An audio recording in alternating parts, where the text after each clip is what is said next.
Hi everyone, this is Monique Dulac here to give you a brief overview of our TADA GeoViewer application. So the purpose of this app is to allow our users to view and analyze the spatial relationship between an assessment unit and on a monitoring station from the water quality portal.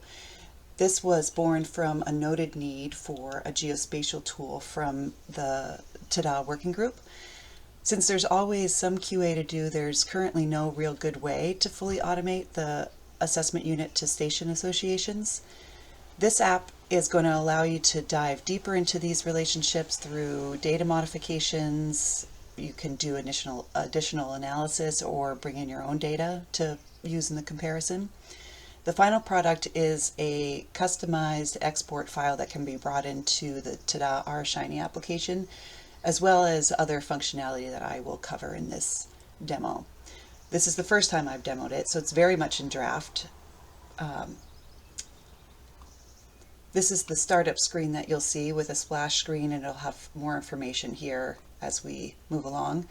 The extent opens up into the national extent with the USGS topo map with the NHD information in the back end, or the background rather, to provide further information. You can always change that in the base map gallery. Running through the layer list here on the left hand side of the screen, you'll see a lot of these are grayed out because we're not zoomed into an extent where we can view that data since there's so much there. The following layers here, the states, counties, and HUCs, are all coming off of Esri service, and then the attains here is the web service, and I'll address that later. And this is the base map that we're using. So once we zoom into an area, you can choose a select by location, or you can select a assessment unit or monitoring station ID. We're just going to zoom into Arizona here and turn on our monitoring stations. So this is coming from the portal in a summary service, which is right now just a temporary workaround until the web feature services are fixed from the portal. That will provide a much more robust attribute table of what the stations have to provide. But for right now, it's just a summary service to give you an idea. So if you zoom into an area, I'm going to zoom in here to Lake Havasu. And if you click on a monitoring location, I think I need to change the symbology on these because they're a little not very symbolic. So when you click on one of these, little pop-up opens up that I've customized to just make it a little bit more readable. One of the best features of this is it's pulling in the result count by characteristic group. So it's showing all of these categories or groups of characteristics and how many results per characteristic groups there are within this station, this one station. So the station ID and name is along the top, and then the result and rest of the attributes are here. These can also be changed, and then there'll be a live link here that you can click on that will bring you to that station information in the portal. Moving on to the next three layers, we have the AU station join and then the states. So I've used these as my demo states. Since there's no common unique field between a station and an assessment unit, the relationship that I use to build these layers are based on a spatial join outside of this application. So what these polygons are representing in pink on the screen are that relationship between a station to an assessment unit. So these are containing a one-to-many join, which means that when there are multiple stations per assessment unit, that assessment unit is repeated for each station that falls within the boundary of that assessment unit. For example, if I click on this assessment unit, you'll see this pop-up has the information from Attain, so you have your AU ID and name, and then the attached or the join table from the portal, so that you have all of the monitoring station information. Well, not all of it, but a snapshot. And then along the top, you'll see here is one of 27 records for this one assessment unit. And you'll see as I scroll through that this assessment unit ID won't change, it's just repeated. But the attributes from the portal are changing because there's different stations that fall within the boundaries of this polygon. The vision I have for this is not to have these show up as separate layers, but to have this as a function that's running on the back end to develop these relationships for you and then provide that out as a service, so you don't have every state here populated on the layer list. Next is the Attains layer, and that's coming in from the Attains web services that run on the NHD medium res, and this includes all of the GIS that you've submitted to Attains, and then it also includes this catchments layer that I've been working with that is a product of running that GIS through our catchment index processing tool. So I'm going to turn off this pop-up, I'm going to turn on our Attains layer, and it will populate the assessment units. I know this kind of looks messy, so I'm going to clean up how that's viewed, but it is denoting all of the assessment unit IDs for each unit. I just don't like the way that that's showing. So while we're on the subject sort of the resolution of Attains, so Attains and the SIP tool use NHD medium resolution, but a lot of states or some states are using the high resolution, and there's no real good way to view the difference between that. And so if you want to see a relationship between the two, you can go down to add data and you can search through, if you have any content on your Geo platform or ArcGIS Online account, you can go there, or if you have access to organizations, you can go there. Everybody has access to ArcGIS Online. So if you go in here and I start typing NHD high res and I hit enter, it comes up with all these different data sets that I can then add to the map, and it's now showing or bringing in a visual, representation of that data. It's not data that you can export out necessarily, but at least you can see that relationship. You can expand these to see the symbology that USGS is using and turn on and off all of these layers. Another thing that Add Data tool will allow you to do is you can connect to another server, a web service, or a CSV. You can upload all of these types of files into your layer list here as well. Going into some of the other functionality built into this app, along the top there's information where there will be sort of a step-by-step guide to how to use some of these tools, your base map gallery where you can change your base map into anything that Esri offers here. You have your share icon to grab a link or embed it into a website. And you have your select tool. So for the select tool, I'm going to just demo out some of the functionality here. So it's showing all the layers that you have in your layer list on the left-hand side. And you can turn off and on any of these layers that you want to have be selectable. So I'm going to turn off these. I just want to have the assessment unit catchments selectable. So I'm going to go in, I'm going to grab this one. So this selects this assessment unit catchment. And then if you click on the three dots here, you have all these different choices to do with the data.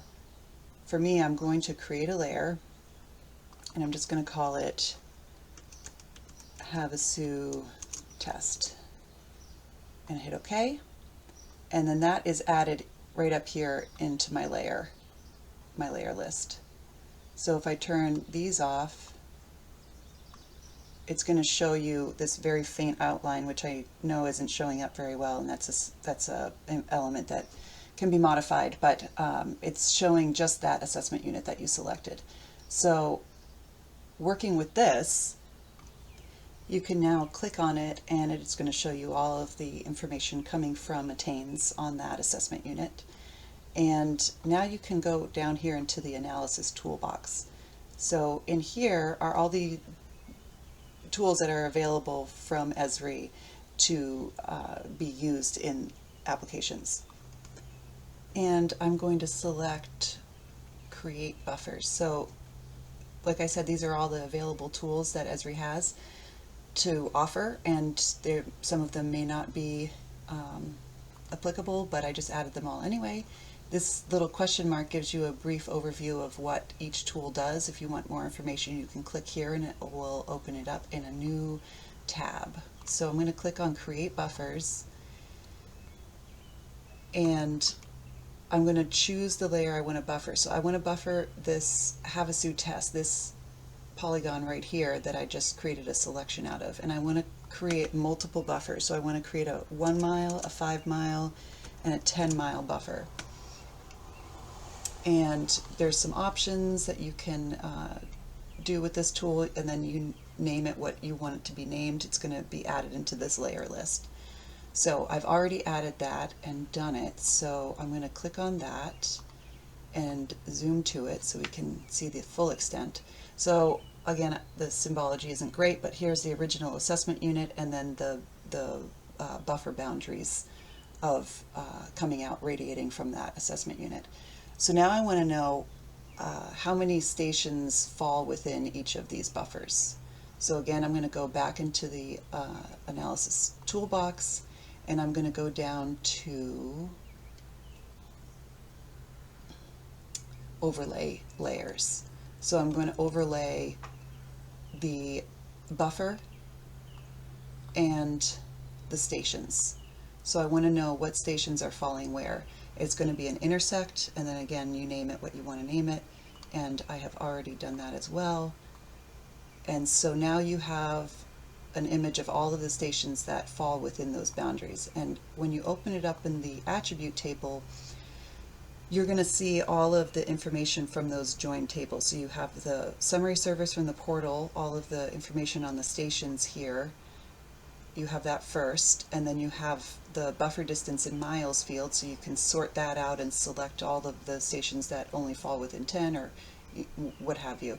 And then you have all of the information from the Attains web service also attached here. And to wrap things up, I'm going to show the screening tool functionality. So you can go to a location or assessment unit like I did before. So I'm going to go to Milligan Peak, Arizona. It's going to zoom me right there. And I am going to turn on my assessment unit catchments. So this is just coming in from the Attain service. My join field, so all of the pink polygons that are representing the catchments that have associated stations, and I'm going to turn on the monitoring stations as well. So you can see that this is along the state border of New Mexico. And I'm going to zoom down into the area that I'm interested in and open up my screening tool. So you can search in this screening tool by place, like we've been doing. You can draw or drop a point, or you can upload your own shapefile. Now what this does is it brings in an area, and then it draws a buffer on the fly if you want. It says right here, it's just optional. But one of the powerful parts of this widget is that you can choose your selectable layers. You have to choose at least one. So I'm going to choose from assessment unit catchments, so that when I draw on the map, it's only going to select those. So I just want to look at this one right here. So it's going to zoom in and select that area. I'm going to put a 2 mile buffer, and then I'm going to hit search results. I'm going to zoom out a little bit just to make sure that my buffer was drawn correctly. So this red line is outlining that boundary. And then it's showing all of the different information that's selected and viewable on the screen. So all of these layers that are checked here are showing up in this reporting tool. Anything that's unchecked is not going to show up. That's why it has this warning sign.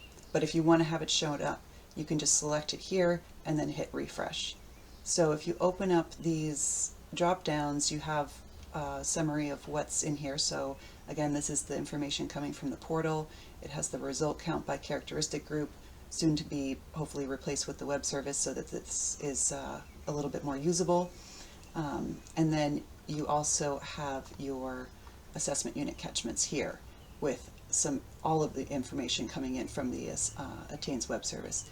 You can also click on this little gear box and you can select which fields you want to be included in this report. And then you go up here to download that file. I have already done that, and these are what the CSVs look like on the export side. So you have your assessment unit export file, and it has all the information on those assessment units, and then you have your station information. So you can see here that there's multiple states and organizations that are reporting to this. So you have USGS, you have states, Arizona, New Mexico, and you have tribal information that's coming in from the water quality portal.